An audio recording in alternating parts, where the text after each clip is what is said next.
Síðast í nýliðinni ár má auðveldlega rekja til Guðmundar Arnar Guðmundssonar sem frumsýndi Hvalfjörð á Cannes International Film Festival í ár. Geri aðrir betur segi ég og gekk svona ljómandi vel. Hann ákvað að enda þessa sigurgöngu sína með því að frumsýna myndina hérna á Íslandi í stóra salnum í Háskólabíói. Ef að keyra upp yfir. Valdimar Örn Fleering, blessaður og sæll. Já, blessaður og sæll vinur minn. Og til hamingju. Já, þakka þér fyrir. Segðu mér eitt. Þarna, þegar ég var að reyna að bjóða þig þetta viðtal, þá sagðir, viltu taka viðtal við mig? Ég svo lítið í þessu, öðru nær. Já, þú veist, ég reyna að gera sem allra minnst í þessu. Það ágætt ef það skila sig. Þetta var bara fínasti leikur. Mjög gæði. Heyrðu, þetta í fyrsta skipti sem þú sér myndina. Við samt erum búin að ferðast heimallan. Já, nákvæmlega. Og mjög gaman að sjá hana. Ég svona sparaði mér það, sko. Ég hafði alveg tækifæri til að sjá hana áður en mér langaði til að sjá hana, þú veist, á svona tjaldi. Ertu ekki ánægð með útkomuna? Ég get ekki að verið annað. Var ég ekki að spyrja eins og fíll bara?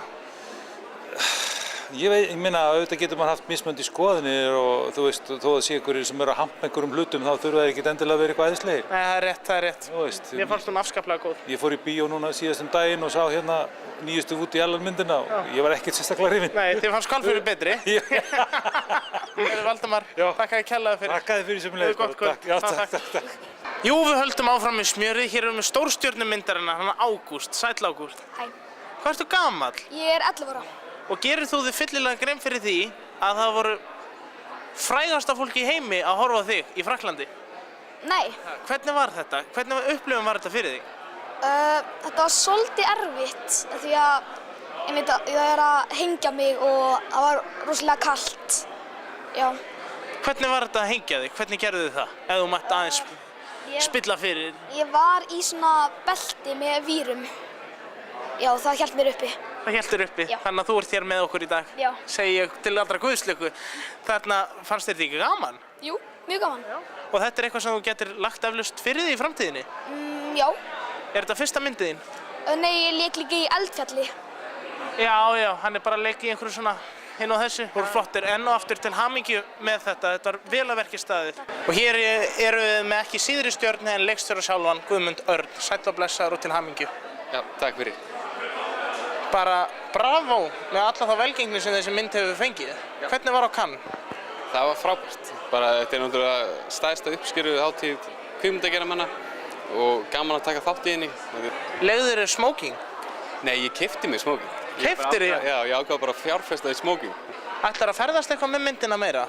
Já, hún mun ferðast frekar mikið, sko. Hún er að fara, við erum búin að missa tölu yfir hátíðum sem við búum að bjóða hana á. En ég er að fara til Bandaríkjanna núna og svo búið að bjóða til Abu Dhabi og bara Tævan og Króatía, þetta er alveg út um allt. Svo við snúum okkar að myndinni.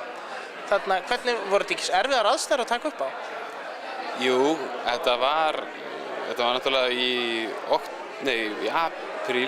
Þetta var óvenju vondur apríl mánuður sem við vorum að taka upp í.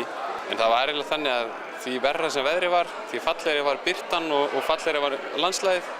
Þannig að við vorum bara mjög ánægðir, þannig að ég og tökumaðurinn mín. Nú hefðu við varla getað fengið betri dreng, varstu ekki ánægður með það? Jú, hann er frábær. Þetta er alveg næsta svona stjarna okkar hérna í Íslandi, held ég. Þetta er rosa flottur leikari. Alveg einstaklega. Hvernig kviknaði hugmyndin?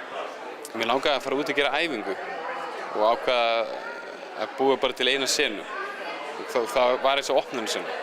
Og þegar hún var komin í hugann, þá var bara eitthvað svo sterk tilfinning yfir henni að ég hugsaði, hvernig heldur þetta áfram eftir þessi opnun. Og svo kom þetta bara svona náttúrulega. Svo kom þetta bara náttúrulega. Við skulum láta þessu orð ljúka þessu. Ástarþakkir fyrir og enn og aftur til hamingju með frumsýninguna hér á Íslandi. Takk. Takk fyrir.